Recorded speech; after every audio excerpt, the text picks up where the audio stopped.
إن الحمد لله نحمده ونستعينه ونستغفره ونعوذ بالله من شرور أنفسنا ومن سيئات أعمالنا من يهده الله فلا مضل له ومن يضلل فلا هادي له وأشهد أن لا إله إلا الله وحده لا شريك له وأشهد أن محمدا عبده ورسوله أما بعد فإن خير الحديث كتاب الله وخير الهدي هدي محمد صلى الله عليه وعلى آله وسلم وشر الأمور محدثاتها وكل محدثة بدعة وكل بدعة ضلالة وكل ضلالة في النار.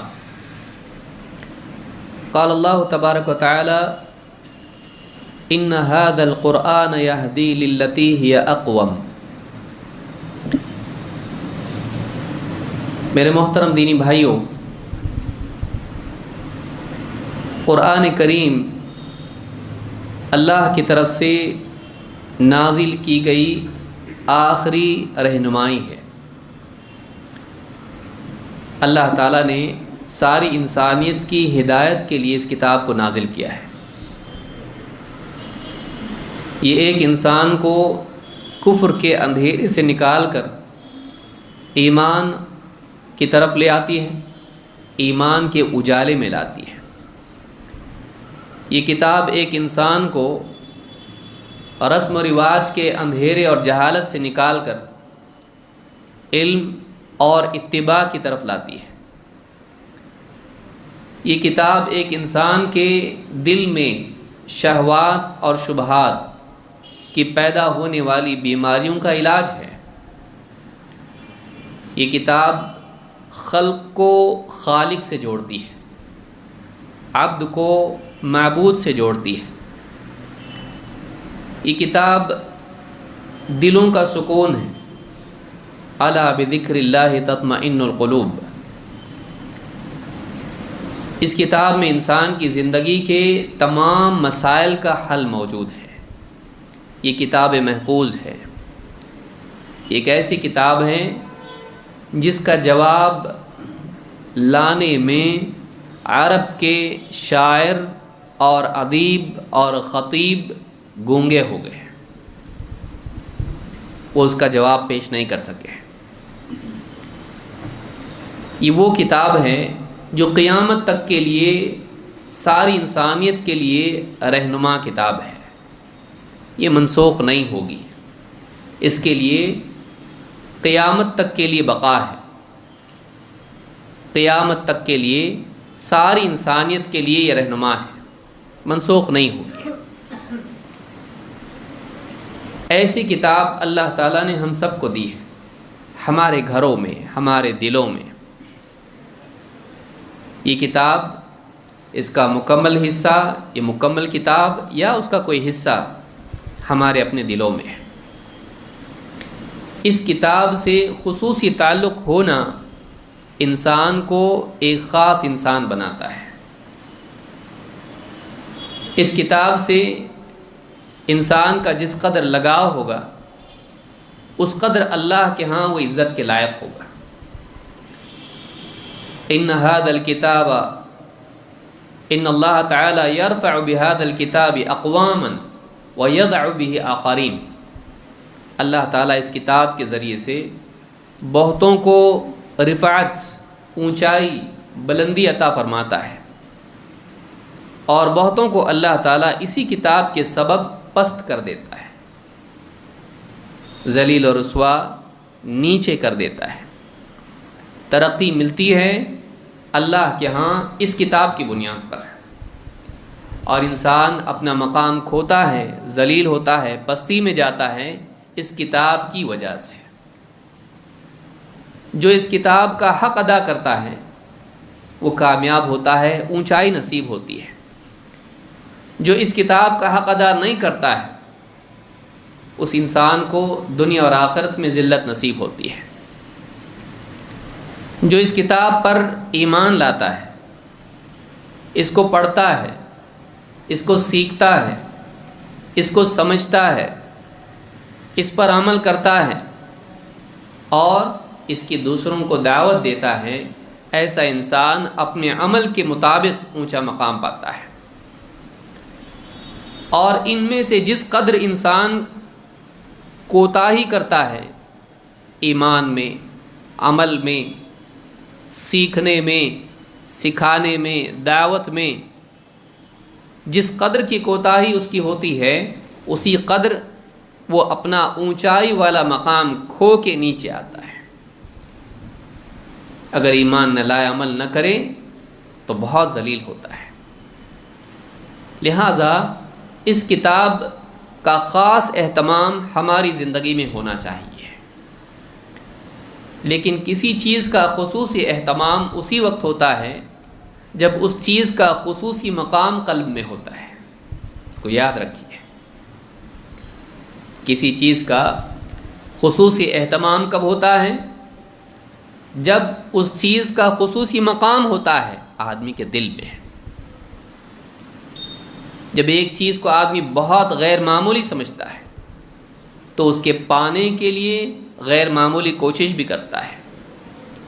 مال ہی کو لے لیجئے، جب انسان کو سمجھ میں آتا ہے کہ کتنا اہم ہے، آدمی اس کے لیے اپنا کھانا پینا، اپنی نیند، اپنا آرام اور بہت کچھ قربان کرتا ہے۔ بعض اوقات جہالت میں شہوات کا غلام بن کر دین بھی قربان کر دیتا ہے۔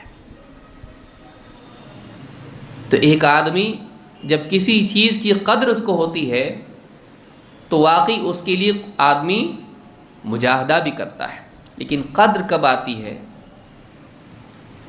دل میں مقام کب بنتا ہے؟ جب اس کے فضائل، اس کی اہمیت، اس کا مقام، اس کی معرفت ہو۔ بھائی کسی بھی چیز کی قدر کب کرے گا آدمی؟ جب اس کی قدر کا علم ہو، معلوم ہو کہ کتنی عظیم شان چیز ہے۔ قرآن کریم کی عظمت جاننا ایمانی اعتبار سے بھی ضروری ہے اور دعوتی اعتبار سے بھی ضروری ہے۔ قرآن کریم پر مستقبل میں حملے ہوں گے جیسے ماضی میں ہوئے، اور جس دور سے ہم گزر رہے ہیں اس میں بار بار کوئی نہ کوئی کھڑا ہو کے قرآن پر اعتراض کرے گا، آگے بھی ہوگا۔ یہ کتاب ٹیررزم سکھاتی ہے، یہ کتاب اس میں فلاں نقص ہے، اس کی فلاں بات غلط ہے۔ کوئی سائنسی اعتبار سے غلط بتائے گا، کوئی سماجی اعتبار سے غلط بتائے گا، کوئی عربی زبان کے اعتبار سے اپنی جہالت میں غلط بتائے گا۔ لوگوں کو قرآن سے دور کرنے کے لیے، قرآن کے بارے میں لوگوں کے دلوں میں شکوک اور شبہات پیدا کر کے قرآن کریم کے مقام کو گھٹانے کی لوگ کوشش کریں گے۔ اگر انسان کے پاس واقعی قرآن کا علم نہ ہو، اس کی عظمت اس کو معلوم نہ ہو، وہ اس پروپیگنڈا سے متاثر ہو سکتا ہے۔ خاص کر کے وہ لوگ جو دنیاوی اعتبار سے پڑھے لکھے ہیں، دین میں کنارے کنارے تیرتے ہیں۔ ہاں، پانی میں کچھ لوگ کہاں تیرتے ہیں؟ ایک دم زیادہ گہرائی میں نہیں، کنارے کنارے، کہ ذرا سا اگر سیلاب، طوفان، موجیں دکھائی دیں فوراً زمین پہ دوڑو۔ ایسے بھی لوگ ہوتے ہیں۔ تو ایک طبقہ ایسا ہوتا ہے کہ جو دین میں ایک دم کنارے کنارے ہوتا ہے۔ جب ایسا لگتا ہے کہ دین پر آنچ آ رہی ہے، اپنی برات کا اظہار کرتا، میں زیادہ انٹرسٹڈ نہیں ہوں۔ ایسے لوگ اس سے متاثر ہوں گے، ایسے لوگ اس آندھی طوفان میں برباد ہوں گے، ایسے پیڑ اکھڑ جائیں گے جن کی جڑیں کمزور ہیں۔ اور دعوتی اعتبار سے بھی اس کی ضرورت ہے کہ ایک آدمی جب لوگوں کے سامنے دین کی دعوت دے رہا ہے، بلا شبہ اس کا اصل مصدر اور اس کی دعوت کی بنیاد، اس کی دعوت کا اصل متن اللہ کی کتاب ہے۔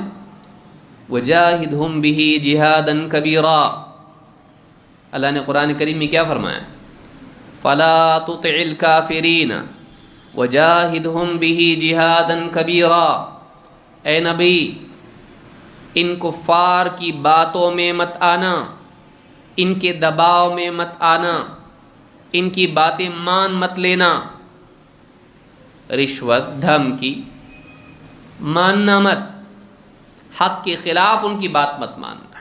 فلا تطع الکافرین، کفر کرنے والے، انکار کرنے والے، ان کی بات ماننا مت. وجاہدہم بہ جہادا کبیرا، اور ان سے بڑا جہاد کرو اس قرآن کے ذریعے سے. ان سے بڑا جہاد کرو اس قرآن کے ذریعے سے. علمی جہاد اصل جہاد ہے. قرآن سے جہاد کیسے ہوگا؟ قرآن کی دعوت پیش کر کے، باطل کا قرآن سے رد کر کے، لوگوں کی رہنمائی قرآن کے ذریعے کر کے. تو اس قرآن کے ذریعے سے جہاد کرو، بڑا جہاد. معلوم ہوا کہ بڑا جہاد قرآن ہی کی روشنی میں وہ ہیں جو قرآن پیش کر کے ہو، قرآن کے ذریعے ہو. ان لوگوں کی جڑ ہی کٹ گئی جو کہتے ہیں اسلام ٹیررزم سکھاتا ہے. جہاد علمی ہوتا ہے، علمی بڑا جہاد جو ہے وہ قرآن کا ہے، علمی جہاد ہے. اور ہم جس دور میں ہیں وہ بہت بڑے پیمانے پر علمی دور ہے اور میڈیا کا دور ہے. نالج، ڈیٹیلز، کچھ بھی ڈھونڈنا ہے گوگل. کوئی آدمی ایسا نہیں دیکھنا پڑے گا، پوچھنا پڑے گا، سوچنا پڑے گا. ڈاکٹر سے بولتا ہے ٹھہرو، فوراً چیک کر لیتا ہے. یوٹیوب پہ، انٹرنیٹ پہ، گوگل پہ فوراً معلوم ہو جاتا ہے. آج میڈیا کا دور ہے جس میں معلومات آسانی سے فراہم ہوتی ہے. تو قرآن کے ذریعے سے جہاد کرو. علمی دور میں اللہ نے علمی معجزہ دیا ہے. اللہ کو معلوم ہے آنے والا دور کون سا ہے. موسیٰ علیہ السلام کے پاس عصا تھا اور دوسرے انبیاء کے پاس اپنے اپنے معجزات تھے. عیسیٰ علیہ السلام کے پاس اپنے معجزات تھے، لیکن وہ نبی گئے، ان کے معجزات بھی گئے. ایک ایسا معجزہ ہے جو نبی کے بعد اس کی امت اس کی حامل ہے، اور ہر امتی کے پاس نبی کا سب سے بڑا معجزہ ہے. کاش کی امت قدر کرے. اللہ کے نبی صلی اللہ علیہ وسلم کو جو سب سے بڑا معجزہ اللہ نے دیا وہ قرآن ہے. اس کے علاوہ بھی معجزات ہیں، لیکن اصل معجزہ قرآن ہے. اور یہ قرآن ہر امتی کو حاصل ہے، سارے امتی کے لیے ایکسیسیبل ہے، اویلیبل ہے، گھروں میں ہے. اس قرآن کو زندگی میں لانا، اپنے قلب میں علم و ایمان کے طور پر اور اپنی زندگی میں عمل و دعوت کے طور پر. اگر اس طور پر قرآن ہماری زندگی میں شامل ہو جائے، ہماری زندگی غیر معمولی ہو جاتی ہے. ہماری زندگی غیر معمولی کب ہو جاتی ہے؟ جب ہمارے قلب میں علم اور ایمان کے طور پر قرآن ہو، مؤثر ہو، قرآن کی قلب کی زینت بنے، اس کے معارف کو جانتا ہو، اس پر ایمان لاتا ہو، اس میں تدبر کرتا ہو، اس کو سمجھتا ہو، اور اس کے ساتھ ساتھ اس کی زندگی میں ذاتی عمل اور دوسروں کو دعوت، اس طور پر قرآن داخل ہو، شامل ہو. ایسا آدمی غیر معمولی آدمی ہے. اسی لیے کیا کہا؟ ان اللہ تعالی یرفع بہذا الکتاب اقواما، بہتوں کو اللہ اس کتاب سے اونچا کر دیتا ہے. اونچائی اس کتاب سے ملتی ہے، فرد کو بھی اور قوم کو بھی. اور ذلت بھی اس کتاب کی ناقدری سے آتی ہے، فرد کے لیے بھی اور قوم کے لیے بھی. لہٰذا جیسے کہ میں نے شروع میں کہا کہ انسان کو جب کسی چیز کی قدر ہوتی ہے تو اس کے لیے وہ سب کچھ کرنے کے لیے تیار ہوتا ہے. لیکن قدر کیسے آتی ہے؟ جب اس کی قدر معلوم ہو، اس کو اس کے فضائل، اس کی اہمیت، اس کا مقام معلوم ہو، تب جا کے دل میں مقام بنتا ہے. قرآن کے بارے میں جاننا ضروری ہے کہ کیسی زبردست کتاب ہمارے پاس ہے. کتنی زبردست کتاب ہے۔ پچھلے دروس میں، کئی دروس پہلے، قرآن کا یہی عنوان، قرآن کے اوصاف، قرآن کی کیا کیا صفات ہیں، اس کے کیا کیا نام ہیں، ان میں سے 5 چیزیں ہم نے دیکھی تھی۔ نمبر 1، یہ کتاب ہے، یہ ایک کتاب ہے، مکتوب ہے، لکھی ہوئی ہے لوح محفوظ میں اللہ کے ہاں، اور مصحف میں اس کو لکھا جا چکا ہے۔ یہ کوئی ہوائی بات نہیں ہے، لکھی ہوئی چیز ہے، مکتوب ہے، کتاب ہے، مجموع ہے، جمع کی ہوئی ہے۔ 2، یہ قرآن ہے، لکھ کے رکھا ہوا نہیں ہے، پڑھا جاتا ہے۔ لوگ نمازوں میں اس کو پڑھتے ہیں، لوگ اس کی تلاوت کرتے ہیں، اور اس کو اہل علم استدلال میں پڑھتے ہیں۔ کوئی آدمی اگر مریض ہے، رقیہ کے طور پر اس پر پڑھا جاتا ہے، شفا کے لیے یہ پڑھا جاتا ہے۔ یہ پڑھی جانے والی کتاب ہے، بلکہ بہت پڑھی جانے والی کتاب ہے۔ دنیا میں ہر لمحہ کہیں نہ کہیں کوئی آدمی نماز پڑھ رہا ہے یا کچھ پڑھ رہا ہے، قرآن پڑھا جا رہا ہے مسلسل، مدارس میں، گھروں میں، مساجد میں، انفرادی یا نمازوں میں اجتماعی قرآن پڑھا جا رہا ہے۔ تو یہ قرآن ہے، اس کے ناموں میں سے ایک نام قرآن ہے۔ نمبر 3، یہ الصدق ہے، یہ سچ ہے، یہی اصل سچ ہے۔ اللہ نے سچائی اس کتاب میں نازل کی، اس میں جھوٹ نہیں، اس میں جھوٹ نہیں، اس میں کیا ہے؟ ساری خبریں سچی ہیں، ساری باتیں اس میں ماضی، حال، مستقبل کی سچ اس میں ہے، سچائی۔ نمبر 4، یہ قرآن عجیب ہے، اس میں ایسے عجائبات ہیں کہ آدمی کی عقل حیرت میں پڑ جاتی ہے۔ ایسی باتیں ہیں جو ایسے دور میں آئی ہیں جب بہت ساری سائنس کی ترقیاں نہیں ہوئی تھیں، آج وہ ترقیاں بتا رہی ہیں کہ قرآن کی باتیں صحیح ہیں۔ اس میں عجائبات ہیں، اس میں نظم کلام کے اعتبار سے، اس کے دلوں پر اثر کرنے کے اعتبار سے، اس کے زندگیوں کو بدلنے کے اعتبار سے، کتنے لوگوں کی زندگی بدلی قرآن سے۔ غیر مسلم قرآن کے بارے میں ریسرچ کریں گے، دیکھیں گے کیا ہے، غلط نیت سے، بلا وضو غلط نیت سے قرآن پڑھیں، اللہ تعالیٰ نے ان کو ہدایت دے دی، وضو کر کے نماز پڑھنے لگے۔ عجیب ہے یہ کہ اس کتاب کا تنقیدی مطالعہ بھی انسان کو ہدایت دے سکتا ہے۔ یہ کتاب اتنی مؤثر کتاب ہے، عجیب، قرآن عجبا۔ نمبر 5، یہ کتاب علم والی، حکمت والی ہے۔ اس کتاب میں جہل نہیں ہے، اس کتاب میں علم ہے، نہ صرف علم ہے بلکہ حکمت ہے، حکمت کی باتیں ہیں، موٹی موٹی باتیں بھی ہیں عام انسانوں کے لیے، اور گہرائی والی باتیں بھی ہیں ان لوگوں کے لیے جو غور و فکر کرنے کی صلاحیت رکھتے ہیں۔ تو یہ کتاب کیسی ہے؟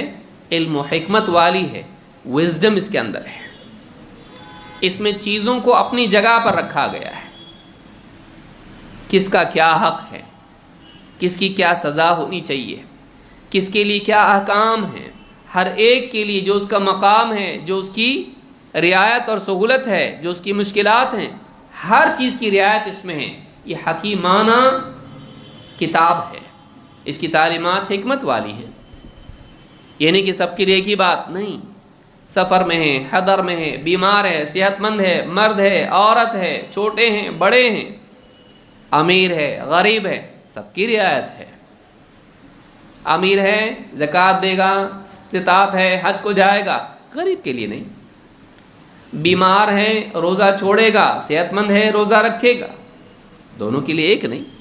مسافر ہے نماز میں قصر کرے گا، روزہ چھوڑے گا، مقیم ہے پوری نماز پڑھے گا، روزہ رکھے گا۔ ہر ایک کے لیے اس کے اپنے حال کے اعتبار سے احکام ہیں، حکمت اس کو کہتے ہیں، جو جس سچویشن میں ہے اس کے اعتبار سے اس کے لیے دوا ہو۔ ورنہ ایک ہی انجیکشن سب کو دینے والا ڈاکٹر حکیم کہلاتا؟ حکیم صاحب ایسے نہیں رہتے، سب کو ایک دوا دیتے۔ حکیم، حکمت، جیسا پیشنٹ ویسی دوا، اس کو حکیم بولتے ہیں۔ تو یہ کتاب حکمت والی ہے، یہ کتاب علم والی ہے۔ اس کتاب کے بارے میں چھٹی چیز، یہ کتاب برکت والی ہے۔ اللہ تعالیٰ قرآن کریم میں فرماتا ہے وَهَذَا كِتَابٌ أَنزَلْنَاهُ مُبَارَكٌ فَاتَّبِعُوهُ وَاتَّقُوا لَعَلَّكُمْ تُرْحَمُونَ، سورہ الانعام آیت نمبر 155۔ وَهَذَا كِتَابٌ أَنزَلْنَاهُ، اور یہ کتاب جسے ہم نے نازل کیا ہے، مبارکن، یہ ایک مبارک کتاب ہے، برکت والی کتاب ہے۔ فَاتَّبِعُوهُ، تم اسی کتاب کی پیروی کرو، تم اس کتاب کی تعلیمات کو فالو کرو۔ وَاتَّقُوا، اور ڈرو اللہ سے، بچو اس کی مخالفت سے، قولاً وعملاً واعتقاداً۔ وَاتَّقُوا، بچو، تقوی اختیار کرو، اس کی منع کی ہوئی چیزوں سے بچو۔ فَاتَّبِعُوا، اس کی تعلیمات، اس کی رہنمائی، اس کے بتائے ہوئے راستے پر چلو، اس کی پیروی کرو، اس کتاب کی تعلیمات کو فالو کرو۔ وَاتَّقُوا، اور اس کتاب میں جو چیزیں جن سے منع کیا گیا ہے بچو، کفر سے، نافرمانی سے، محرمات سے۔ کیوں؟ لَعَلَّكُمْ تُرْحَمُونَ، تاکہ تم پر رحم کیا جائے۔ معلومات کی کتاب رحمت والی ہے، برکت اور رحمت۔ اگر چاہیے کہاں ہے یہ کتاب، اس کا سبب ہے۔ اس کتاب میں برکت ہے، اس کتاب میں رحمت ہے، یہ رحمت کا سبب ہے۔ اس کتاب کے علم میں برکت ہے۔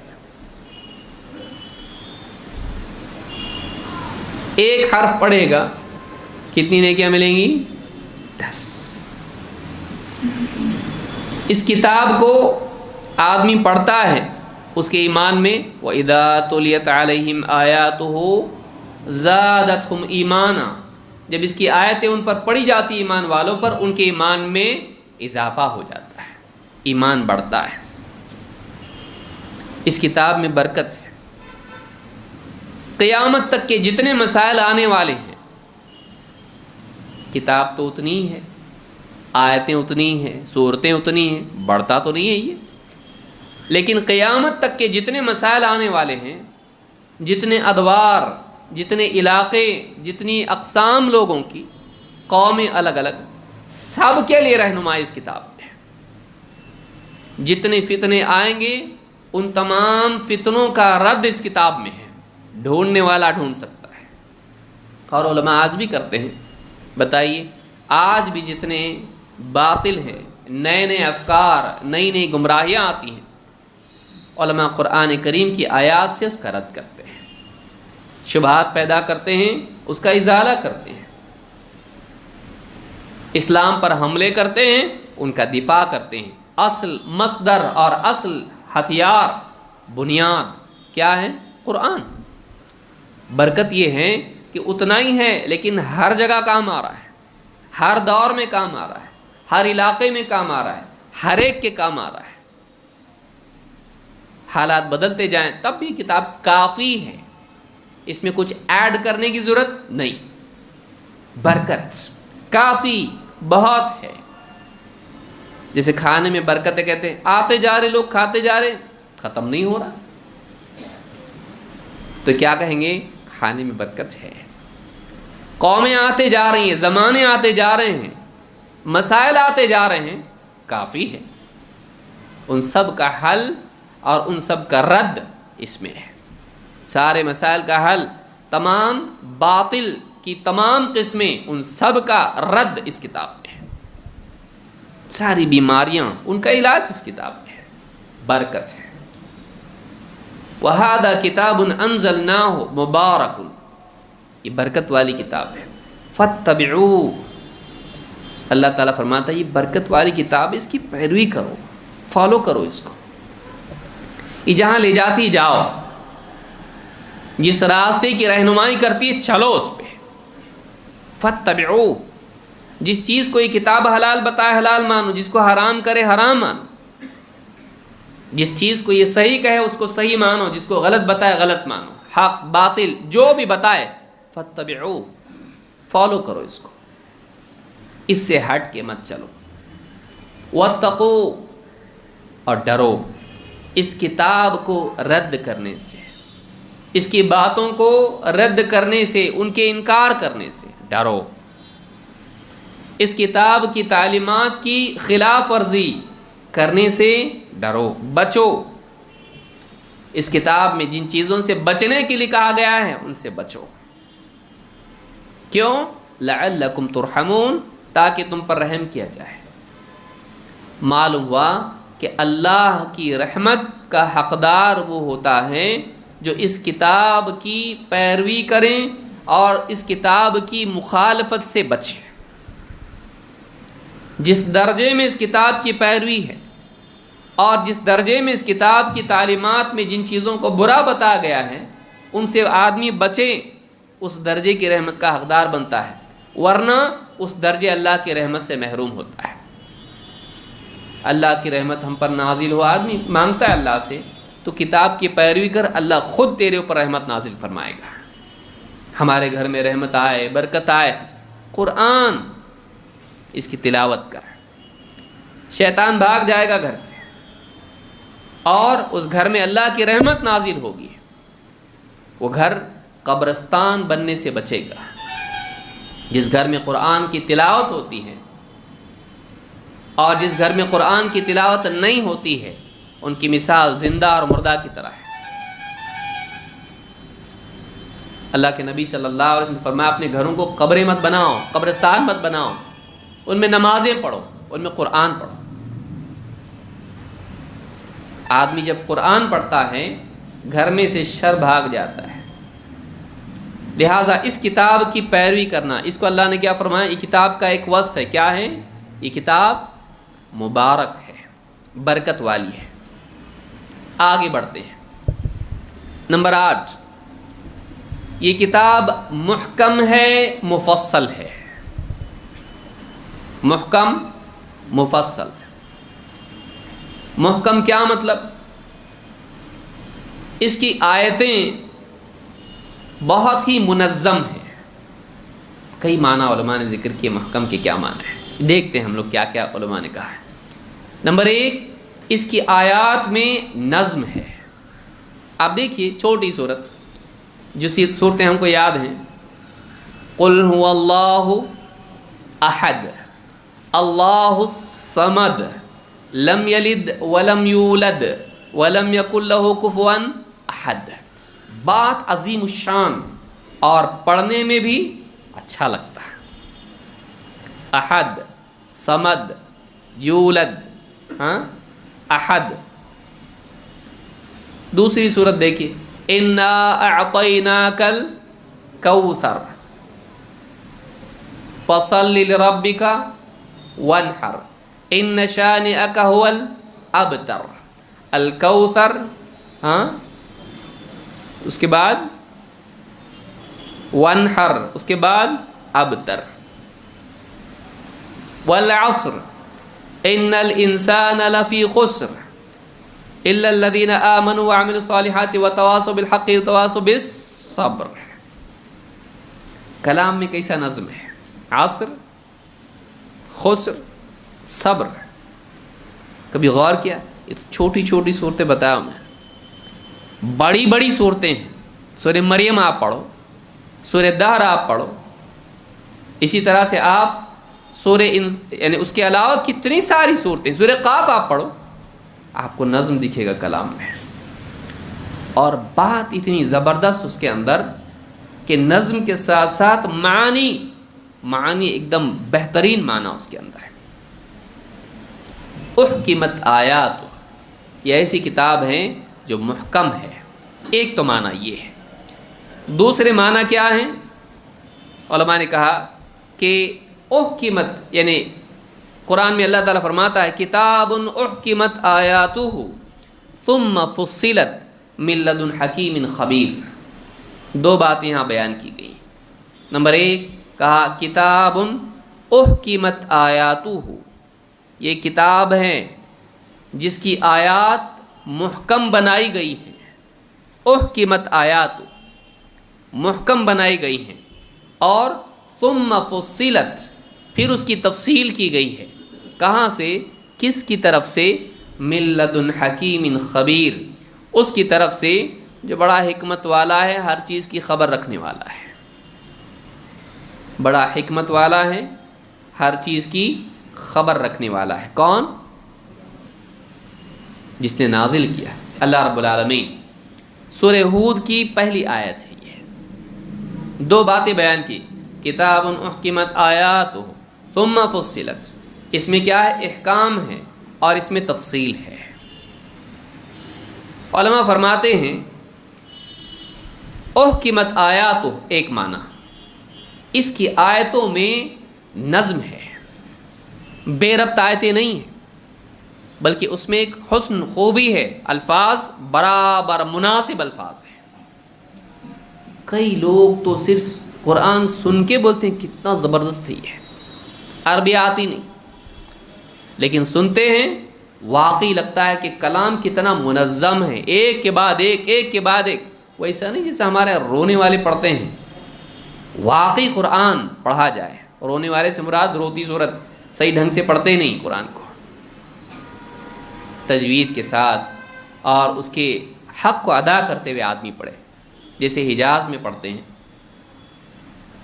ادب کے ساتھ، خشوع کے ساتھ، تجوید کے ساتھ، اور تغنی ایسی جو گانا بھی نہ ہو اور بے وجہ کا لمبا کھینچنا بھی نہ ہو، زبردستی کا، اچھے سے قرآن پڑھے۔ ایک غیر مسلم بھی سن کے متاثر ہوتا ہے، کتنا کلام میں نظم ہے۔ سورہ مریم اگر آپ تلاوت سنیں گے آپ کو محسوس ہوگا، سورہ هل أتى على الإنسان حين من الدهر آپ سنیں گے آپ کو محسوس ہوگا، سورہ کہف آپ پڑھیں گے آپ کو محسوس ہوگا کہ تیزی سے اگر ایک ایک آیت پڑھتا چلا جائے قاری تراویح میں، واقعی اس کا ایک دل پر اثر پڑتا جاتا ہے ایک دم آیتوں کا۔ واقعی جو آدمی قرآن کی عربی سمجھتا ہے، ایک کے بعد ایک دل پہ جیسے بارش ہو رہی ہو، ایک کے بعد ایک لگاتار قطرے دل کے اوپر بارش ہو رہی ہو، عربی جس کو آتی اس کو محسوس ہوتا ہے۔ اس کے کلام میں نظم ہے، مضبوط کلام ہے، یوں ہی کچھ بھی الفاظ ترتیب دیے گئے نہیں، ایک دم تنظیم ہے اس کے الفاظ میں، ہر جگہ مناسب لفظ آپ کو ملے گا۔ خصوصاً آیات کے آخری الفاظ آپ دیکھیے، احکمت آیات، ایک معنی یہ۔ دو، اس کی آیات محکم ہیں، منسوخ نہیں ہیں۔ علماء نے کیا کہا کہ ایسا نہیں ہے کہ یہ آیتیں ہیں، اب اس کی آیتیں کوئی نئی کتاب آ گئی منسوخ کر دی، نہیں، اس کی آیات کیا ہیں؟ محکم ہیں، اب کوئی کتاب آنے والی نہیں جو اس کو کیا کریں؟ منسوخ کر دیں۔ پکی بات ہے، اب قائم رہنے والی ہے، باقی رہنے والی ہے، اس کی شریعت کے لیے بقا ہے۔ کہا احکمت بالامر والنہی، اس میں اللہ نے یہ کرو یہ مت کرو۔ بعض اوقات آدمی لمبی بات کرتا ہے، کیا کرو سمجھ میں نہیں آتا، کیا مت کرو سمجھ میں نہیں آتا ہے، تو آپ بولنا کیا چاہتے ہیں؟ کیا کروں میں؟ لمبا آپ بول تو دیے، لیکن کرنا کیا ہے؟ کس سے بچنا ہے؟ قرآن میں صفائی کے ساتھ ہے۔ قرآن کوئی فلسفیانہ ڈسکشن نہیں ہے، انسان ایسا ہوتا ہے، یوں ہوتا ہے، تو ہوتا ہے، ہاں، لیکن کرنا کیا؟ کس سے بچنا؟ قرآن میں یہ کرو یہ مت کرو۔ اس کی آیت میں کیا ہے؟ احکام ہے، پختگی ہے، do not do, dos and don'ts, clarity کے ساتھ میں، وضاحت کے ساتھ میں ہیں، کن چیزوں کو کرنا ہے کن چیزوں کو نہیں کرنا ہے۔ انسان کو صاف احکام دیے گئے ہیں، احکمت آیات، اس میں احکام ہے۔ پھر کہا احکمت عن الباطل، اس میں پختگی ہے، باطل اس کے اندر شامل نہیں ہو سکتا ہے۔ پختہ قلعہ جیسا ہوتا ہے، دیوار توڑ کے دشمن نہیں آ سکتا ہے، اس کتاب میں باطل کا شمول نہیں ہو سکتا ہے، دخول نہیں ہو سکتا ہے۔ اس کی آیتیں بالکل پکی ہیں، ٹھوس ہیں، یہ کتاب محفوظ ہے۔ احکمت آیات، اور ایک معنی علماء نے ذکر کیا، یہ کتاب مجموع ہے، جمعت، اس کی آیتیں جمع کی ہوئی ہیں، بکھرا ہوا معاملہ نہیں ہے۔ آیتیں کیا ہیں؟ صورتوں میں جمع کی گئی ہیں، ایک ساتھ ایک عنوان کی آیتیں جمع ہو جاتی ہیں، اس کو جمع کیا گیا ہے آیتوں کو۔ تو یہ جو قرآن ہے، اس کے بارے میں ایک بات یہ ہے کہ محکم ہے، اس کا نظم ہے کلام میں، اس کے اندر امر و نہی ہے، اس کی حفاظت ہے۔ اور ثم فصلت من لدن حکیم خبیر، ایک تو یہ کہ آیات محکم ہیں، اور اس کے بعد اس کی تفصیل بیان کی گئی ہے اس ذات کی طرف سے جو کیا ہے؟ بڑی حکمت والا ہے، ہر چیز کی خبر رکھنے والا ہے۔ تفصیل بیان کی گئی، ایک حکم ہے اور اس کے لیے تفصیل ہے۔ مثلا ایک حکم ہے، اس کو سمجھانے کے لیے مثال ہے۔ منافقین کا ذکر سورہ بقرہ پڑھیے، آپ سورہ بقرہ آپ پڑھیں گے، منافقین کے بارے میں ذکر کر کے پھر ان کی مثال بیان کی گئی، مشرکین کی مثالیں ہیں۔ تو جو بری باتیں ہیں، جو اچھی باتیں ہیں، ان کی وضاحت کے لیے مثالیں ہیں۔ فصلت، اس کی تفصیل ہے سمجھنے کے لیے۔ بینت، علماء نے کیا کہا؟ فصلت بینت کا مطلب اس کو بیان کیا گیا ہے، اس میں قصے ہیں، کفر کا انجام کیا ہے، کفر مت کرو، ایمان والوں کی مدد ہوگی، بات ہے، اس بات کو بتایا، پورا واقعہ بتایا، دیکھو اللہ تعالیٰ کیسے کافروں کو فنا کرتا ہے اور ایمان والوں کی حفاظت کرتا ہے۔ تو اب یہ کیا ہوئی؟ اس واقعے میں اس بات کی تفصیل ہے۔ تو واقعات کے ذریعے، مثالوں کے ذریعے، اور اسی طرح سے اور بھی باتیں اس میں جن کے ذریعے اس بات کی، اس کتاب کی آیات کی وضاحت کی گئی ہے۔ ایک بات دوسری بات کو سمجھاتی۔ ثم فصلت من لدن حکیم خبیر، تو احکام بھی اس میں ہیں اور ان کی تفصیلات بھی ہیں۔ ان کو سورہ یوسف کا آپ پڑھیے، ایک بات اس میں سمجھائی گئی ہے کہ اچھے آدمی کی اللہ مدد کرتا ہے، اور زندگی میں مسائل پریشانیاں آتی ہیں، لیکن اگر آدمی ٹھیک ٹھاک جمع رہے دین پر، تقوی کی روش اختیار کریں، اللہ رب العالمین ان مسائل کو اس کے لیے ترقی کے وسائل بناتا ہے۔ پورا احسن القصص، پورے اس قصے میں بتایا گیا یوسف علیہ السلام کو اللہ تعالیٰ نے کیسے مسائل ترقی، کامیاب۔ تو واقعات کے ذریعے سے اللہ نے باتوں کو سمجھا ہے۔ ثم فصلت، اس میں تفصیل بھی ہے، اس میں احکام ہے اور تفصیل ہے۔ تو یہ کتاب مفصل ہے، یہ کتاب محکم ہے، یہ کتاب محکم ہے، یہ بھی اس کا ایک وصف ہے۔ قرآن میں اللہ تعالیٰ فرماتا ہے وَلَوْ جَعَلْنَاهُ قُرْآنًا أَعْجَمِيًّا لَقَالُوا لَوْلَا فُصِّلَتْ آيَاتُهُ أَأَعْجَمِيٌّ وَعَرَبِيٌّ۔ قرآن کا اپنا ایک انداز ہے، اللہ رب العالمین کا کلام ہے۔ اللہ تعالیٰ فرماتا ہے سورہ فصلت میں آیت نمبر 44 میں وَلَوْ جَعَلْنَاهُ قُرْآنًا أَعْجَمِيًّا، اگر اس قرآن کو ہم ایک عجمی قرآن بناتے، اس قرآن کو عربی کی بجائے کسی اور زبان میں نازل کرتے، لقالو، عرب کے لوگ کہتے، کیونکہ کون سے نبی آئے وہاں پہ؟ عربی، اور کتاب کون سی آ رہی ہے؟ غیر عربی۔ تو لوگ کیا کہتے؟ لقالو لولا فصلت آیاتہ، اس کی آیتوں کی تفصیل کیوں نہیں ہے، یعنی اس کی آیتیں واضح کیوں نہیں ہیں، سمجھتی کیوں نہیں ہم کو؟ اللہ نے فرمایا اعجمی و عربی، قرآن عجمی اور نبی عربی، یہ کیا بات ہے؟ یعنی قرآن پر لوگ کیا کرتے؟ اعتراض کرتے کہ نبی عربی، قوم جس کے پاس بھیجے گئے نبی وہ عربی، اور یہ قرآن عجمی۔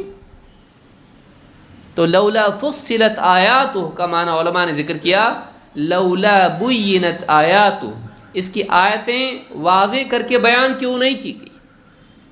تو اللہ نے اس کو کس زبان میں نازل کیا؟ عربی میں۔ کیوں؟ اس لیے کہ جو نبی اس کو لے کر آئے وہ کس زبان میں ہے؟ عربی میں۔ اور جس قوم سے سب سے پہلے خطاب ہے، جس میں سے ایمان والے نکلیں گے، جو اس کتاب کے محافظ بنیں گے، جو اس کتاب کی تعلیمات کو سب سے پہلے اپنی زندگی میں اور زمین پر نافذ کریں گے، وہ سب کون سی زبان بولنے والے ہیں؟ تو پہلے ان کی رعایت کی جائے یا بعد والوں کی؟ سمجھ میں آ رہا ہے؟ جو سب سے پہلے مخاطب ہیں، جو اس کتاب پر سب سے پہلے ایمان لانے والے، اس کتاب کی حفاظت کرنے والے، اس پر عمل کرنے والے، اس کو اپنے معاشرے میں نافذ کرنے والے، ان کا پہلے ان کی رعایت ہونا چاہیے، یا ان کے بعد 1000 سال بعد یا دور ان سے کئی ہزار کلومیٹر دور ان کی رعایت کی جائے؟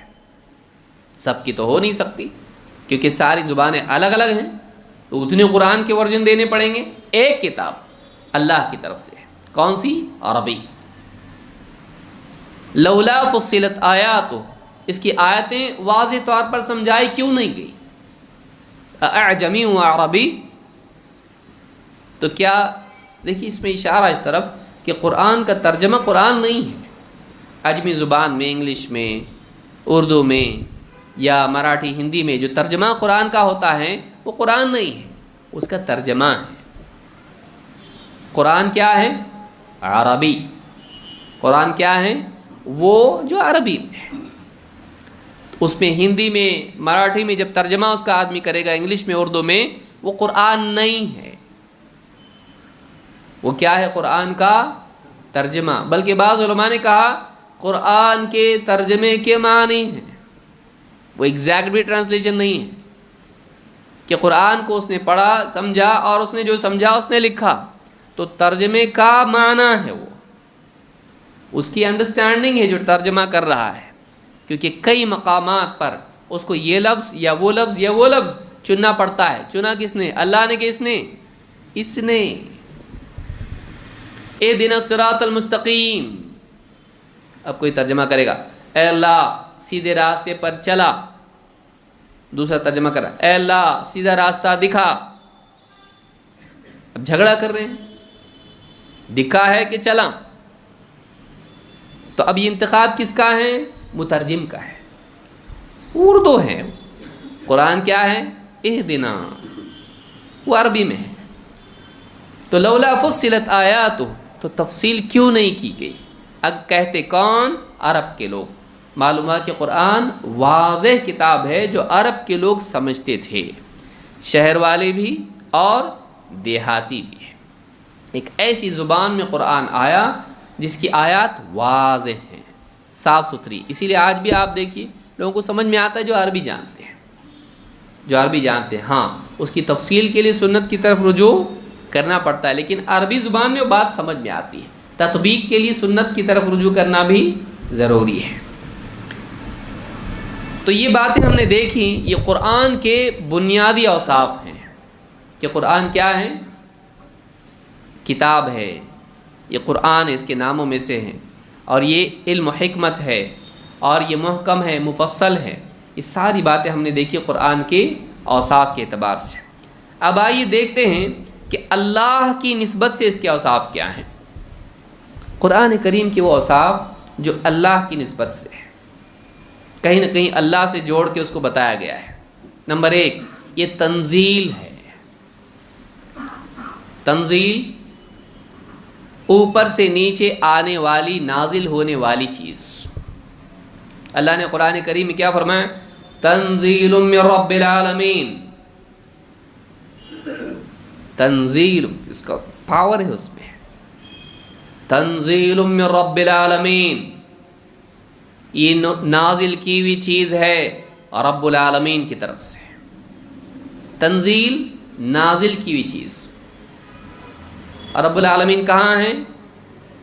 اس نے اس کتاب کو نیچے اتارا ہے۔ یہ بہت اعلیٰ کتاب ہے جو اوپر سے آئی ہے، نیچے سے نہیں آئی، کسی انسان کی عقل کی اپج نہیں ہے۔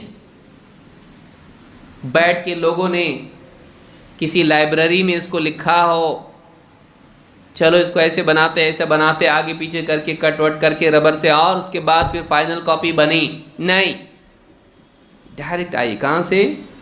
تنزیل من رب العالمین، رب العالمین کی طرف سے اوپر سے نیچے آنے والی کتاب ہے۔ یہ کتاب کہاں سے آئی ہے؟ یہ شاہی کتاب ہے۔ یہ کیا ہے؟ اللہ کی طرف سے آئی ہوئی ہے، اس کا نزول ہوا ہے۔ جبریل نزل بہ الروح الامین، اس کتاب کو اوپر سے نیچے لے کر آئے ہیں۔ کون؟ روح الامین۔ الروح الامین کون؟ جبریل، امانت دار فرشتہ۔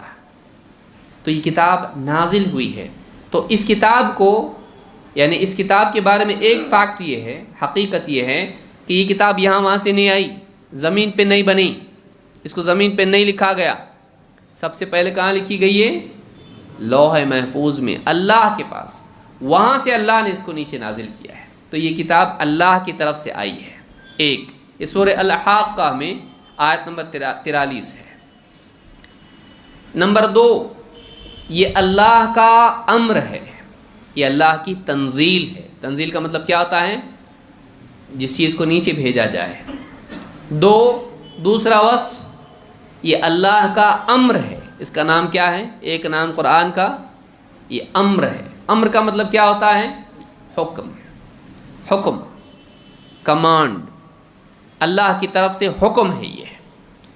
پڑھو کیے تو بھی چلے گا، نہیں کی تو بھی چلے گا، ٹائم پاس کے لیے پڑھو نہیں، یہ کتاب اللہ کی طرف سے آیا ہوا حکم ہے، یہ شاہی فرمان ہے۔ اس کا انکار کرنا انسان کو مجرم بناتا ہے، اس کی نافرمانی کرنا انسان کو قید خانے کے لائق بناتا ہے۔ یہ اللہ کا امر ہے، یہ کسی انسان کا حکم نہیں ہے۔ یہ کس کا حکم ہے؟ اللہ کی طرف سے آنے والا امر ہے۔ اللہ نے فرمایا ذالک امر اللہ انزلہ الیکم، سورہ الطلاق آیت نمبر 5۔ ذالک امر اللہ انزلہ الیکم، یہ قرآن امر اللہ، اللہ کا حکم ہے، انزلہ الیکم، اس نے نازل کیا ہے تمہاری طرف۔ اوپر سے نیچے اللہ کا حکم۔ اللہ کا امر دو طرح کا ہے، اللہ کا امر دو طرح کا ہوتا ہے۔ ایک امر کونی، دو امر شرعی۔ اللہ تعالیٰ کا حکم کیا ہے؟ اللہ تعالیٰ کا حکم کائنات میں نافذ ہوتا ہے، بارش ہونا، ہواؤں کا چلنا، زندگی اور موت، رزق میں برکت، بیماری اور شفا، خوشی اور غم۔ اللہ جو حکم دیتا ہے کائنات میں فرشتے اس کا نفاذ کرتے ہیں، وہ اللہ کا حکم ہے جو زندگیوں میں نافذ ہوتا ہے۔ اس میں انسان کا اختیار نہیں ہوتا ہے۔ کسی انسان کو اللہ بیمار کر دیں اس کے بس میں ہے نہیں، کسی کو اللہ تعالیٰ تکلیف میں ڈالے، راحت میں ڈالے، اللہ کا حکم ہے۔ اللہ کا حکم زندگیوں میں چلتا ہے، وہ کائنات میں نافذ ہوتا ہے۔ اتی امر اللہ فلا تستعجلوا، اللہ کا حکم قیامت کے بارے میں بھی وہ اللہ کا حکم ہے۔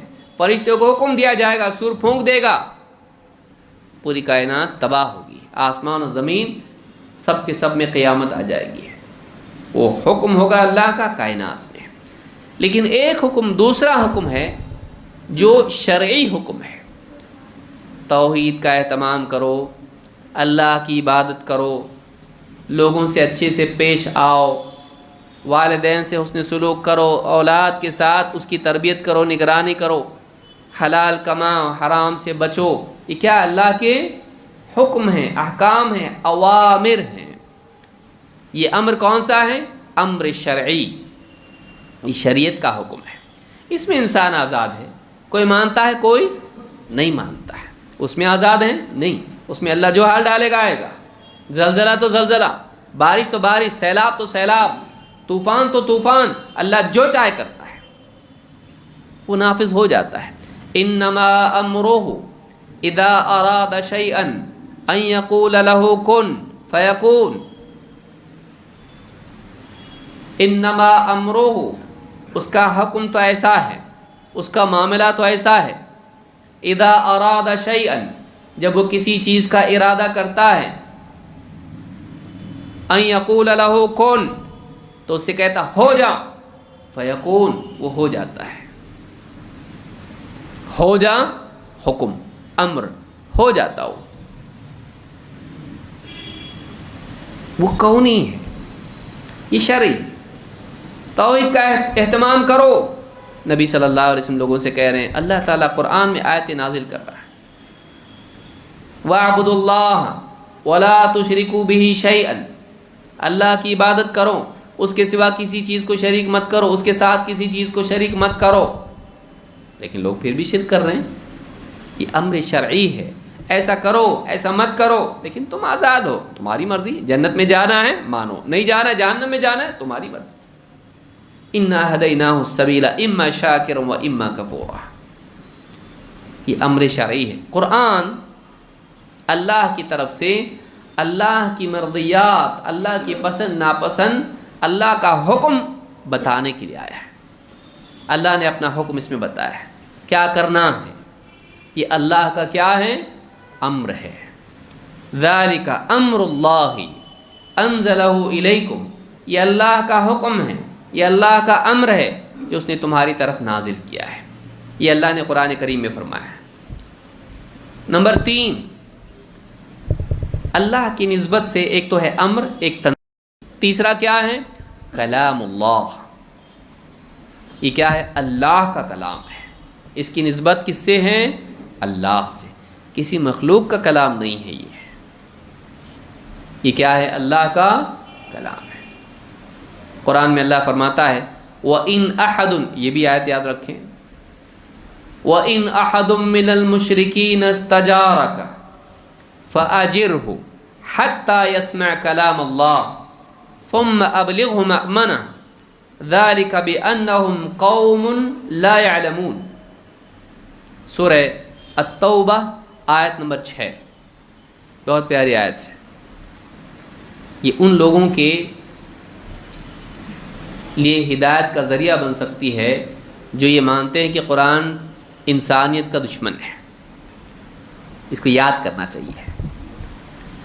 وَإِنْ أَحَدٌ مِّنَ الْمُشْرِكِينَ اسْتَجَارَكَ، اور اگر مشرکین میں سے کوئی تمہارے یہاں پناہ مانگے، کون، مشرک، مسلمان نہیں، مشرک جو شرک کرتا ہے، بتوں کی عبادت کرتا ہے۔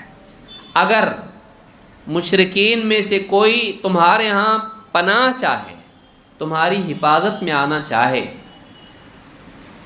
استجارک فاجرہ، تو اس کو پناہ دے، فاجرہ حتی یسمع کلام اللہ، یہاں تک کہ وہ اللہ کا کلام سنے، تمہارے ہاں پناہ میں رہے اور اللہ کا پیغام وہ سنے، قرآن اس کو سناؤ، حتی یسمع کلام اللہ ثم ابلغہ مأمنہ، پھر تم خود اس کو پہنچاؤ اس کے امن کی جگہ۔ پناہ تم دو، حفاظت میں تمہاری رہے وہ، اس کی جان، اس کا مال، اس کی عزت محفوظ رہے۔ فَأَجِرْهُ، پناہ دینے کا یہی تو مطلب ہے، یہ نہیں کہ پناہ دی اور اس کو قتل کر دیا، دھوکہ ہے، اسلام دھوکہ نہیں سکھاتا ہے۔ پناہ دی، اس کی بہو بیٹیوں کی عزت خراب کر دی، فسادات میں اکثر ہوتا بھی ایسا نہیں۔ پناہ دو، اس کی حفاظت، اس کی عزت کی حفاظت، اس کے مال کی حفاظت، اس کی جان کی حفاظت۔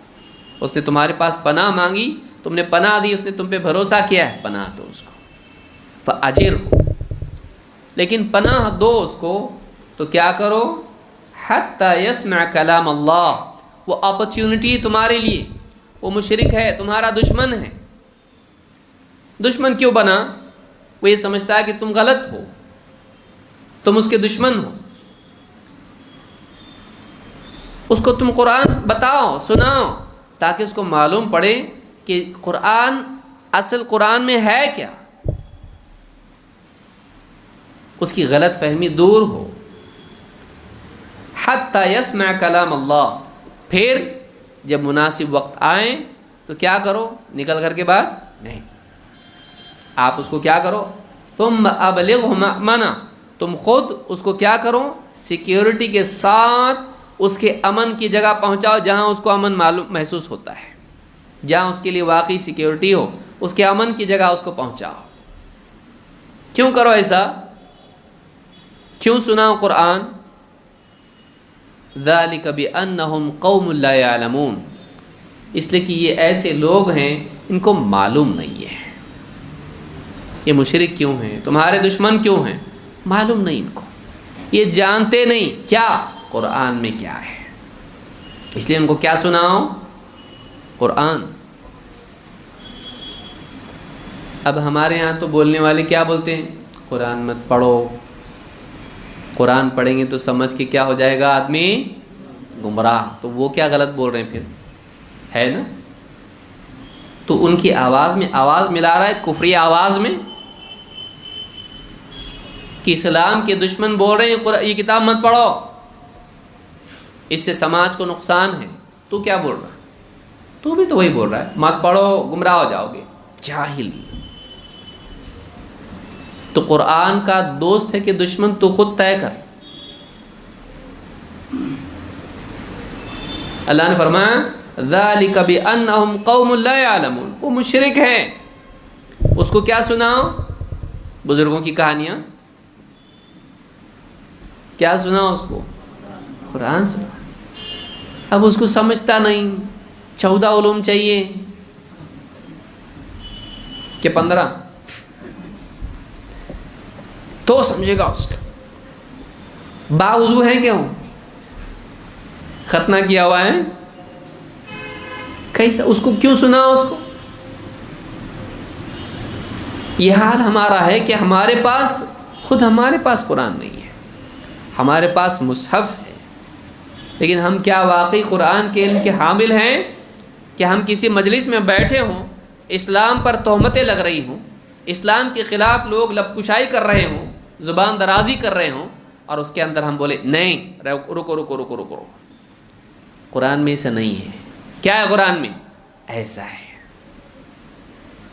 ہمارے پاس قرآن ہے، ہمارے پاس قرآن واقعی ہے کیا؟ کہ ہم ایسے مواقع پر جہاں اسلام کے بارے میں لوگوں میں چرچا ہو رہی ہو اور لوگ اسلام سے بدظن کیے جا رہے ہوں، نہ صرف غیر مسلم بلکہ مسلمان بھی، اور ایسے وقت میں آدمی کہے دیکھو یہ قرآن میں ہے۔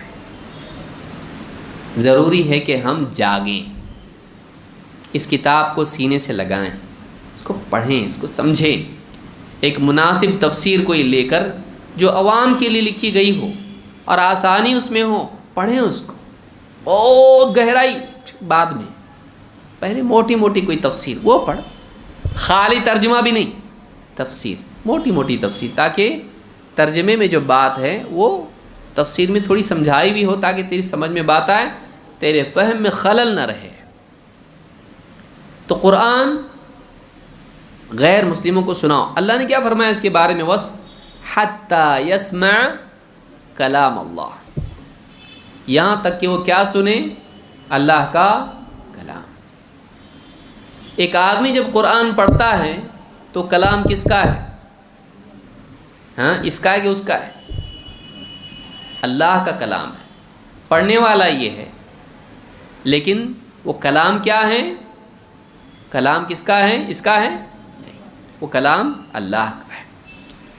بادشاہ کا فرمان اگر کوئی سنائے آ کر تو سنا کون رہا ہے؟ کوئی چپراسی، کوئی خبر دینے والا، کوئی بولنے والا، وزیر، تو پڑھ کے سنا رہا وہ ہے، لیکن پیغام کس کا ہے؟ تو کلام کس کا مانا جائے گا؟ وہ لکھ کے لایا ہے، بولے لکھا کس نے؟ میں نے۔ اور پڑھ کون رہا ہے؟ میں۔ تو پھر تمہارا ہوا نہیں؟ نہیں، یہ کلام کس کا ہے؟ بادشاہ کا ہے۔ اسی طرح سے مصحف میں لکھا ہوا ہے، لکھنے والا کاتب مخلوق، لکھنے والا کون ہے؟ مولوی صاحب کو لکھے، بھائی اچھے کاتب ہیں لکھے، وہ کاتب کون ہے؟ مخلوق۔ وہ قلم مخلوق، سیاہی مخلوق، کاغذ مخلوق، لیکن کلام اللہ کا کلام ہے، وہ مخلوق نہیں ہے۔ وہ یاد رہے گا کہ کلام کس کا ہے؟ وہ کلام اللہ کا ہے۔ سیاہی مخلوق ہے، کاغذ مخلوق ہے، لکھنے والا مخلوق ہے، قلم مخلوق ہے، لیکن وہ کلام مخلوق نہیں ہے، وہ کلام اللہ کا کلام ہے۔ حتی یسمع کلام اللہ، یہاں تک کہ وہ اللہ کا کلام سن لے۔ وہ رب العالمین کا کلام ہے، وہ بادشاہ کا کلام ہے۔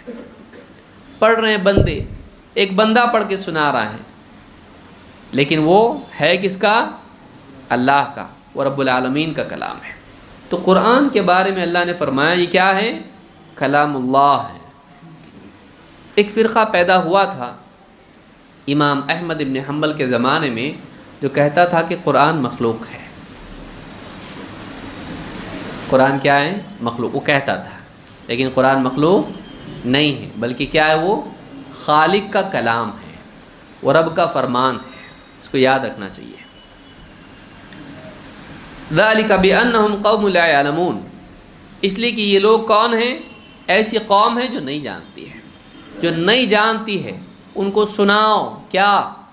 اللہ کا کلام، تاکہ انہیں ہدایت ملے، یا کم از کم وہ اپنی دشمنی چھوڑیں، ان کو سمجھ میں آئے کہ واقعی تمہارا سٹینڈ کیا ہے، تم کیوں ایسے ہو، اور ان کو سمجھ میں آئے کہ واقعی یہ بات صحیح ہے۔ اس کے لیے قرآن کریم سے تعلق ہونا ضروری ہے، اور اس کو صحیح طور سے سمجھانے آنا چاہیے۔ صحیح تفاسیر پڑھیں گے، صحیح سمجھائیں گے، غلط اول فال پڑھیں گے، اول فال ہی بکیں گے۔ لہٰذا صحیح علم انسان کے لیے زندگی میں بہت ضروری ہے، اور سب سے افضل علم اگر ہے تو وہ قرآن کا علم ہے، اللہ کے کلام سے بڑھ کے کچھ بھی نہیں۔ ان خیر الحدیث کتاب اللہ، سب سے بہترین بات اللہ کی کتاب ہے، سب سے بہترین بات اللہ کی کتاب ہے۔ تو قرآن اللہ کا کلام ہے۔ اس کا ایک اور وصف ہے، نمبر 4، قرآن اللہ کا قول ہے۔ کس کا قول ہے؟ اللہ کا۔ اللہ کی بات ہے۔ قول کا مطلب کیا ہوتا ہے؟ بات۔ کلام کا بھی مطلب کیا ہوتا ہے؟ بات۔ تو قرآن کا ایک وصف اللہ نے بیان کیا، کیا ہے؟ قول ہے۔ اللہ نے قرآن کریم میں فرمایا افلم یدبروا القول، سورہ المؤمنون آیت نمبر 68۔ افلم یدبروا القول، کہا کہ کیا ان لوگوں نے قول میں غور نہیں کیا، بات میں غور نہیں کیا؟ کس کی بات؟ اللہ کی بات۔ تو قرآن کے اسماء میں سے، قرآن کے اوصاف میں سے ایک وصف کیا ہے؟ یہ اللہ کا کلام ہے، یہ اللہ کا قول ہے۔ یہ معلوم ہونا چاہیے ہم لوگ کہ قول ہے وہ کس کا؟ اللہ کا، مخلوق کا نہیں ہے۔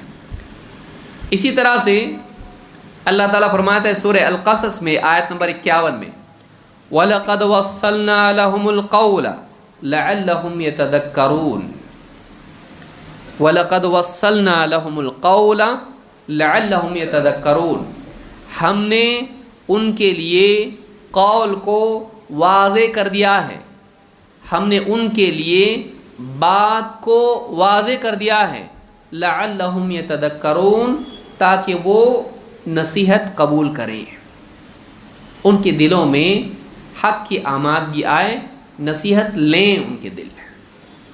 یہاں پہ اللہ نے فرمایا وصلنا، وصلنا کا مطلب ہوتا ہے بینا، وَلَقَدْ وَصَّلْنَا لَهُمُ الْقَوْلِ، ہم نے بات ان کے لیے واضح کر دی ہے۔ کیوں واضح کی اللہ نے؟ لَعَلَّهُمْ يَتَذَكَّرُونَ، تاکہ وہ نصیحت لیں۔ تو قرآن نصیحت کے لیے نازل ہوا ہے، تاکہ لوگ اس کو سنیں اور ان کے دل نصیحت لیں۔ قرآن ایک نصیحت کی کتاب ہے۔ جو آدمی غلط راستے پر جا رہا ہے، قرآن ان کے لیے نصیحت ہے، لعلہم یتذکرون، تاکہ وہ نصیحت لیں، تاکہ وہ ہوش میں آئیں۔ غفلت میں پڑے ہوئے ہیں، دنیا میں پڑے ہوئے ہیں، قرآن سنتے ہی ہوش میں آ گئے، میری زندگی کا مقصد کچھ ہے۔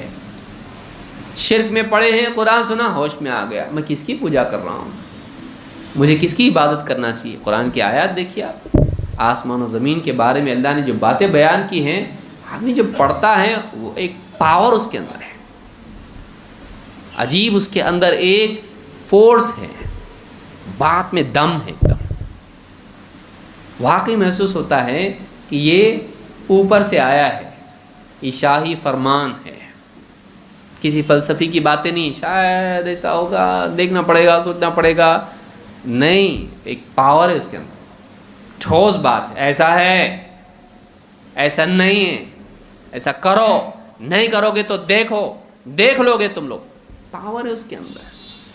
فَسَتُبْصِرُ وَيُبْصِرُونَ بِأَيِّكُمُ الْمَفْتُونُ،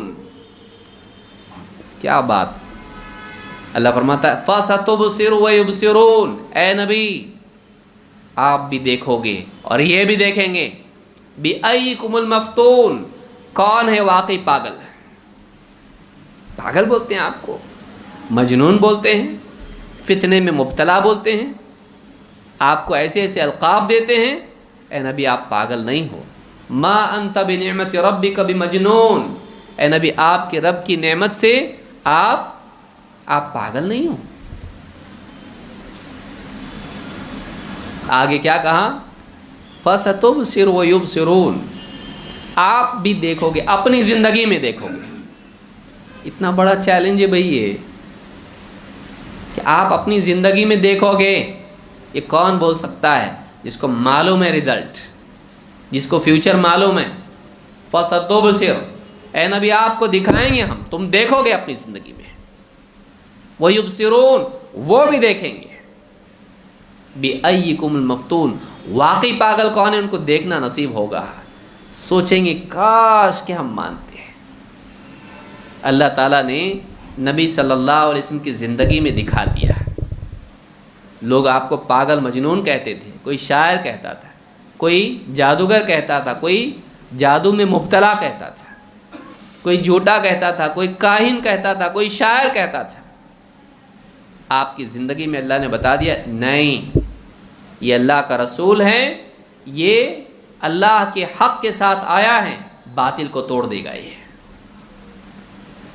آپ صلی اللہ علیہ وسلم کی اللہ نے کیسی مدد کی، وہی شخص جس کو مکہ چھوڑ کے جانا پڑا، اللہ نے کیسی طاقت دی، اور ایک آپ کی زندگی ہی میں آپ کو مکہ چھوڑ کے مدینہ جانا بھی پڑا، اور آپ کی زندگی ہی میں آپ فاتح کے طور پر واپس مکہ میں داخل بھی ہوئے۔ ایک وہ دور تھا، ایک وہ دور تھا، 10 سال کے اندر واپس غلبہ، کیسا اللہ نے غلبہ دیا، فَسَتُبْصِرُ، بات ہے، اللہ کی بات ہے، وہ اہم بات نہیں ہے کہ فلسافیکل ڈسکشن نہیں ہے اس کے اندر۔ آپ پڑھو بعض کتابیں جو لوگوں نے لکھی ہیں، گول گول گول گول، جانا کدھر بھائی، پوری کتاب پڑھ کے بھی اینڈ میں معلوم ہی نہیں، اچھی کتاب ختم ہوئی پر جاؤ کہاں میں۔ ایون آپ دیکھیں گے کہ بائبل میں بھی آپ دیکھیں گے جو بعد والوں نے اس میں الحاقات کیے ہیں، اضافے کیے ہیں، آدمی سمجھ نہیں پاتا ہے بات کیا ہے، الگوریکل، ایک دم گول گول باتیں۔ In the beginning was the word and the word was with God and the word was God, شروعات میں کلمہ تھا، کلمہ خداوند کے ساتھ تھا، خداوند لکھتے ہیں وہ لوگ، کلمہ خداوند کے ساتھ تھا، کلمہ خداوند تھا،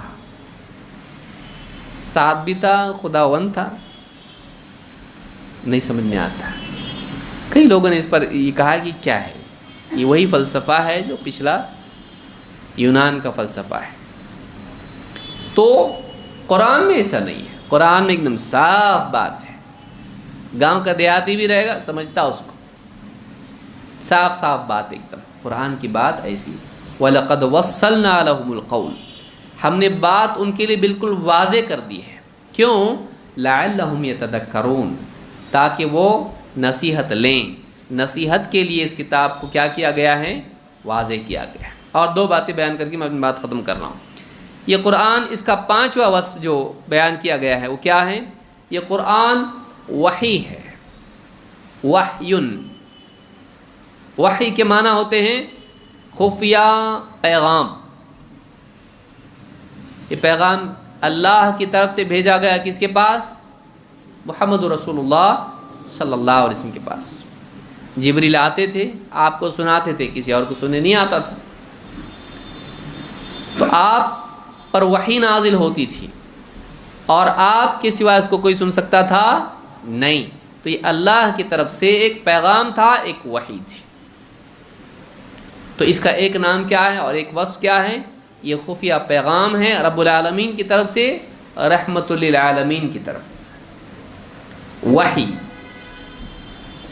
وما ينطق عن الهوى ان هو الا وحی یوحى. یہ رسول اپنی خواہش سے کچھ کہتے نہیں ہیں، یہ تو اللہ کی طرف سے ان کے پاس بھیجی گئی وحی ہوتی ہے. والنجم اذا هوى ما ضل صاحبكم وما غوى وما ينطق عن الهوى ان هو الا وحی یوحى. قسم ہے ستارے کی جب وہ ڈھل جائے، تمہارے ساتھی محمد صلی اللہ علیہ وسلم، ما ضل صاحبکم، تمہارے ساتھی راہ بھٹکے نہیں، ضلال میں مبتلا نہیں ہے، وما غوا، اور نہ غوایہ میں مبتلا ہیں. وما ينطق عن الهوى ان هو الا وحی یوحى. دو باتیں بیان کی، ضلال اور غوایہ. ضلال کہتے ہیں انسان لا علمی کی وجہ سے غلط چلا جائے، اور غوایہ کہتے ہیں آدمی خواہش نفس کی وجہ سے غلط جائے. آدمی دو وجہ سے غلط جاتا ہے، جہالت یا شہوت. جہالت کی وجہ سے غلط راستے پہ چلے جاتا ہے، اس کو کیا کہتے ہیں؟ ضلالہ. اور انسان شہوتوں کی وجہ سے جانتے بوجھتے غلط راستہ اپناتا، اس کو کیا کہتے ہیں؟ غوایہ. کہا کہ تمہارے جو ساتھی ہیں محمد صلی اللہ علیہ وسلم، یہ لا علمی کی وجہ سے غلط جا رہے ہیں؟ ایسا بھی نہیں ہے. جانتے بوجھتے غلط جا رہے ہیں؟ ایسا بھی نہیں ہے. بلکہ ان کی جو بات ہے وہ کس پر مبنی ہے؟ وحی پر. وما ينطق عن الهوى، اپنی عقل سے، اپنی خواہش سے، اپنے فلسفے کی بنیاد پر کچھ بھی باتیں بنا بنا کے پیش کرتے، ایسا نہیں ہے. ان هو الا وحی یوحى. یہ تو ایک وحی ہے، ان کی جو باتیں ہیں یہ وحی ہے. یہ جو قرآن پیش کر رہے ہیں یہ وحی ہے، وحی جو ان کی طرف بھیجی جاتی ہے.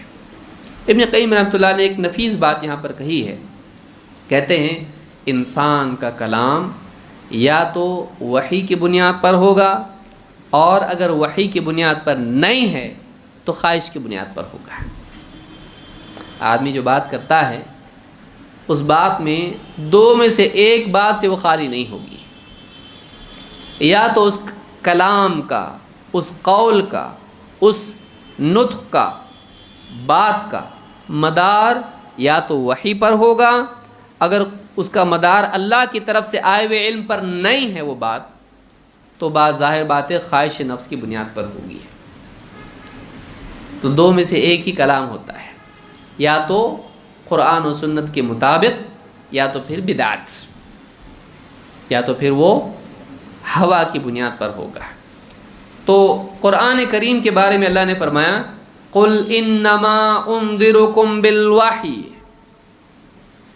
اے نبی آپ کہیے، سورہ الانبیاء آیت نمبر 45، اے نبی آپ کہہ دیجئے انما انذرکم بالوحی، میں تم کو وحی کے ذریعے سے ڈراتا ہوں، وحی کے ذریعے سے خبردار کر رہا ہوں. میرے پاس ایک پیغام آیا ہے، وہ عام اعلان نہیں ہے کہ ہر آدمی سن رہا ہے اور فرشتہ ندا لگا رہا ہے. کیسا پیغام ہے؟ میرے پاس آیا ہوں، وحی کے ذریعے سے تم کو میں ڈرا رہا ہوں.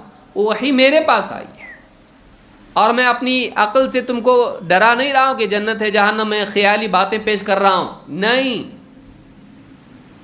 جسے کسی نے جہالت میں کیا کہا، دل کے بہلانے کو غالب یہ خیال اچھا ہے. نہیں، یہ دل کے بہلانے کی باتیں نہیں ہیں. جنت دل کے بہلانے کے لیے ہے اور جہنم بچوں کو ڈرانے کے لیے ہے. نہیں، یہ فرضی بات نہیں ہے، یہ یوں ہی گھڑی ہوئی باتیں نہیں ہیں. یہ وحی کی بنیاد پر آئی ہوئی باتیں ہیں جو اللہ کی طرف سے آئی ہے. میں اپنے دل سے بنا بنا کے تم کو نہیں ڈرا رہا ہوں. خبردار کر رہا ہوں کہ اچھی زندگی جیو، برائی سے بچو ورنہ ہلاک ہوگے. میں اپنے دل سے نہیں بول رہا ہوں. انما انذرکم بالوحی، ایک پیغام ہے جو میرے پاس آیا ہے، اس کی وجہ سے، اس کی بنیاد پر میں تم کو خبردار کر رہا ہوں. اس کی بنیاد پر میں تم کو خبردار کر رہا ہوں. تو نبی صلی اللہ علیہ وسلم کے پاس اللہ کا پیغام آتا تھا اور آپ اس بنیاد پر لوگوں کو بتاتے تھے ایسا کرو اور ایسا مت کرو، اس میں کامیابی، اس میں ہلاکت ہے، اپنے دل سے نہیں. تو یہاں پر وحی کہا گیا، جو اللہ کا کلام ہے اس کا ایک نام کیا ہے، ایک وصف کیا ہے، یہ وحی ہے. اللہ کی طرف سے ایک دم سیکرٹ میسج ہے. کس کے لیے؟ نبی صلی اللہ علیہ وسلم کے لیے. آپ نے اس کو لوگوں کے لیے بیان کر دیا ہے، لیکن آپ تک پہنچنے میں کسی کو معلوم پڑ رہا نہیں. تو اللہ کی طرف سے یہ وحی ہے نبی صلی اللہ علیہ وسلم کے لیے. اس سورہ الانبیاء میں آیت نمبر 45 میں اللہ تعالیٰ نے اس بات کو بیان کیا ہے. نمبر 6 میں سمجھتا ہوں اس کو ہم اگلے درس میں کریں گے انشاءاللہ. تو آگے کی جو باتیں ہیں قرآن کی، جو اور مزید اوصاف ہیں، ان کو ہم اگلے درس میں سمجھنے کی کوشش کریں، کیونکہ اس میں تفصیل ہو جائے گی، کیونکہ آیت ایسی ہے. تو انشاءاللہ ہم بالتفصیل اس کو اگلے درس میں سمجھنے کی کوشش کریں گے. ان ساری باتوں سے معلوم ہوتا ہے کہ قرآن کیسی عظیم الشان کتاب ہے. ہمارا اس سے تعلق نہ ہونا کہ ہم ڈیلی واٹس ایپ چیک کریں لیکن قرآن نہ پڑھیں، یہ ہمارے لیے بڑی بدقسمتی کی چیز ہے کہ ہم ڈیلی واٹس ایپ پڑھ رہے. مخلوق کا کلام پابندی سے آدمی پڑھے اور خالق کا نہیں، تو اس کی نگاہ میں مخلوق زیادہ عظیم ہے یا خالق؟ وہ خود فیصلہ کرے، وہ خود فیصلہ کرے. آدمی قرآن سے جڑا رہے، روزانہ اس کو پڑھے، تھوڑا ہی صحیح سمجھنے کی کوشش کرے. وہ آیتیں جو اس کی زندگی سے تعلق رکھنے والی ہیں، خاص طور سے چاہے وہ پھر واعظ و نصیحت والی آیتیں پڑھے جو 30ویں پارے میں عام طور سے آتی ہیں، کچھ تو پڑھے، قرآن سے کچھ تو تعلق اس کا رہے. اللہ کے کلام کا جو اثر ہے وہ کسی اور کے کلام کا نہیں ہے. قرآن کے برابر کوئی کلام نہیں، قرآن کی طرح کوئی کلام نہیں، جیسے اللہ کی طرح کوئی نہیں، جیسے اللہ کی ذات اللہ کی طرح کوئی نہیں، اسی طرح سے اللہ کی بات کی طرح کسی کی بات نہیں. اس کا اپنا ایک اثر ہے. لہٰذا قرآن سے ہم لوگ جڑے رہنا چاہیے، قرآن کو پڑھیں، اس کو سمجھیں. اور ہر حال میں آیات وہی ہوتی ہیں لیکن انسان کے حالات بدل جاتے ہیں، ان آیات کا عجیب اثر ہوتا ہے، اس میں انسان کو ایک عجیب نور محسوس ہوتا ہے، ایک اس میں رہنمائی ان حالات میں ملتی ہے. آیات وہی ہیں، پڑھ رہا الگ الگ آدمی الگ الگ سچویشن میں برابر اس کے لیے رہنمائی بنتی ہے، برابر اس کے لیے نصیحت بنتی ہے، اللہ کو یاد دلانے والی، تنبیہ کرنے والی آیات اس کے لیے ثابت ہوتی ہیں. قرآن سے جڑیں، قرآن کو پڑھیں، اس کو سیکھیں، اور جتنا آپ کے بس میں ہے اس کو پڑھ کے سمجھنے کی کوشش کریں، لیکن صحیح اصولوں کے ساتھ، علماء کی رہنمائی میں، معتبر تفاسیر پڑھ کر، علم غلم کچھ بھی نہیں، بلکہ قابل اعتماد اہل علم کی بات یا ان کی کتاب، اس کے ذریعے قرآن کو سمجھنے کی کوشش کریں. اقول ھذا واستغفر اللہ لی ولکم.